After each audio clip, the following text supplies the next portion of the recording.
নমস্কার বন্ধুরা, আপনারা ভালো আছেননি? আমরা ভালো আছি। আজকে আমি একটা রান্না নিয়ে আইছি। আজকে আমার রবিবার। আমার ভাই হরুয়াজ থেকে গ্রামের নিজের গরুর দুধ পাঠাইছে। ওগুলি আজকে চানা খাতে রান্না করবো। তাকাউকা আমার সাথে দেখুক আমার রান্নাটা। ও 3 লিটার দুধ বইরা ও দেখুকা দুধটা উত্তরায়ণ তুললাম। দুধ উত্তরায়ণ উঠিলেই সিরকা দিলে এমন চানা হয়ে যাবো। আমরা কিনা চানা খাই না, আমরা নিজের হাতে বানাইয়া চানা খাই। আর অনেক এইটারে পনির করে, কিন্তু এটা পনির না, এটা হইল খাঁটি দুধের খাটা চানা। আর পনির যে কয়, এটা পনির দিয়ে আমরা ব্রেডের সাথে খাই, গুল্লা গুল্লা করে বিক্রি করে। এটারে কাটিয়ে কাটিয়ে পিস পিস করিয়া আমরা ব্রেডের ভিতরে ঢুকাইয়া ওভেনও গরম করিয়া তারপরে খাই। এটার কয় পনির, এইটাই হইল খাঁটি চানা। এই দেখোকা এই সিরকা ডাইরেক্ট দেওয়া যায় না, অল্প জলের সাথে অল্প সিরকা পুরাই দাম। এখন আমি সিরকা দিয়ে লাগাতে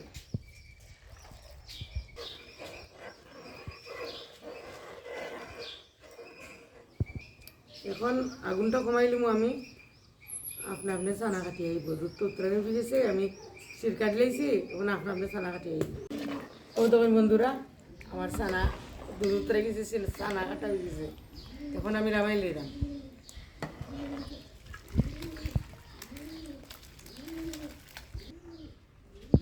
সাদা কাপড়ের মধ্যে আমি জড়াই লিছি চানাগুন। তখন পানি জড়াইয়া ফুটলা বান্ধিয়া লটকাইয়া রাখি দিম আধা ঘন্টা লাগে। ও দৌকা ফুটলা বান্ধি লিছি, এখন জুলাইয়া রাখবো আধা ঘন্টা। তারপরে রান্না থাকুক আমার সাথে, দেখুক।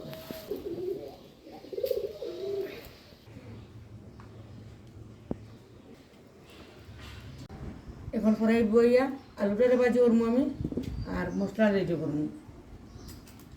ও আমার গাছ থেকে জালম পাতা পাড়িয়ে আনছি, নামাইবার আক্কানো দিয়া নামাইমু। গাছের 60 জাতের মরিচ। ও দেখো কালে বইরা মরিচ, ও কৃষ্ণ মরিচ, আর ও আর একটা কিলাখান বুতা বুতা মরিচ আনছি পাড়িয়া। এই এতদিন যে রান্না করছি চানার তরকারি, কোনো দিন জালম পাতা দিই না। আজকে গরম মশলা দিই। আজকে গরম মশলা দিতাম না, জালম পাতা দিয়া। আর আরও একটা টিপস আছে, একটা কইলাম না, দেখাই না পরে রান্না করবো আমি আজকে। আজকে অন্যরকম দিলে এটা আলু ভাজি করবো। ভাজি লেগে আলু ফেরাই দিলাম, ভাজি করবো। চানা লাগছে আলু ভাজি করবো। আমার একটু হলুদ দিলাম। আমার আলু ভাজি হয়ে গেছে, এখন নামাই দিলাম। চানার পানি জড়ি গেছে, এখন আমি খাটি লইমু নি। লইছে, এখন খাটিয়া পিস পিস করে লই।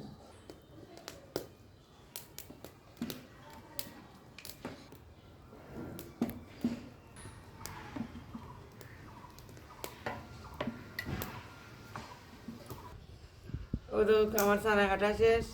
3 লিটার দুধ থেকে আধা কেজির উপরে 600 গ্রাম চানা বাড়াইছি। আমি এখন চানা ঘন্টা ভাজি লইম।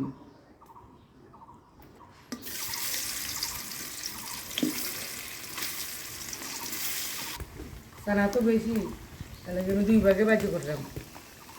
চানা ভাজি হয়ে গেছে, এখন আমি লামাই দিলাম। ওই দেখো কত সুন্দর ভাজিয়েছে।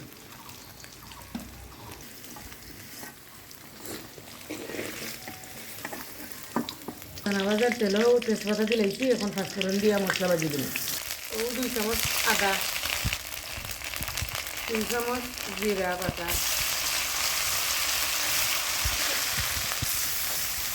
আদারে আর জিরারে বাজিয়ে একটু খাই দিই।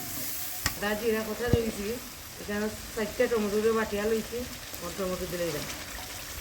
টমেটো বাটা দিলে খুব টেস্ট হয়, আর ঝুলটা একটু ঘন হয়। মরিচ দিলাম 2 চামচ, ছোটো চামচ তো আমার। 2 চামচ হলুদ, 2 চামচ মরিচ ও 2 চামচ ধনিয়ার গুঁড়ো, পরিমাণ মতো লবণ। লবণ ছাড়া রান্না করলে সবই মিশা। আমার মশলার কালার কত সুন্দর। আমার তো পুরা গরুয়া মশলা, আমার কোনো বাইরের কোনো মশলা নাই, কাশ্মীরি লঙ্কা নাই রং ধরাইবার লাগে, আমার ঘরের মশলার রং হই। এখন আমি আলু দিলেই দাম, আলু দিয়া আর একটু সময় কষাই নিই। এই যে ওইটা ওটা সিক্রেট মশলা, ওইটা হইল সাদা তিল। সাদা তিল দিয়ে আপনারা এই চানার মাংস, চানার তরকারি, তারপরে সজনার তরকারি খাইয়া দেখুন যেন আলাদা একটা টেস্ট। আর জিলাম পাতা তো আর ইয়া লাভ নেই, নামাই সাদা তিল দিলেই লাভ।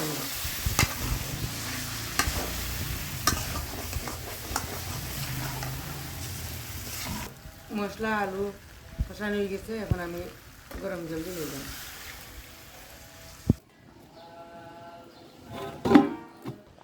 আমার তরকারি আলু সিদ্ধ হয়ে গেছে কি, এখন চানা দিয়া আমি নামাই দিই।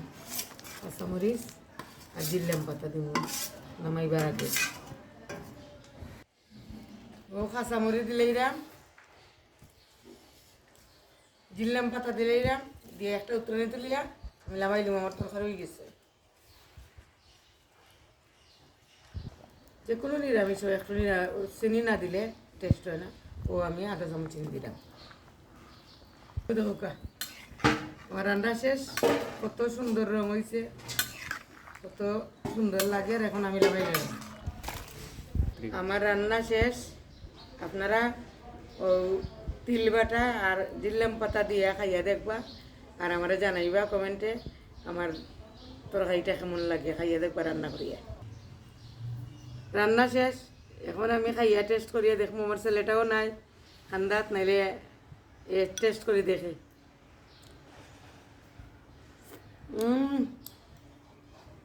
খুবই টেস্টি হয়েছে। আপনারা খাইবা, আমার লাখান রান্না করবা, করিয়া খাইবা, খাইয়া আমারে জানাইবা। যদি ভালো লাগে আমার ভিডিও লাইক কমেন্ট শেয়ার দিবা। ভালো থাকুন, সুস্থ থাকুন, এই কামনাই করি।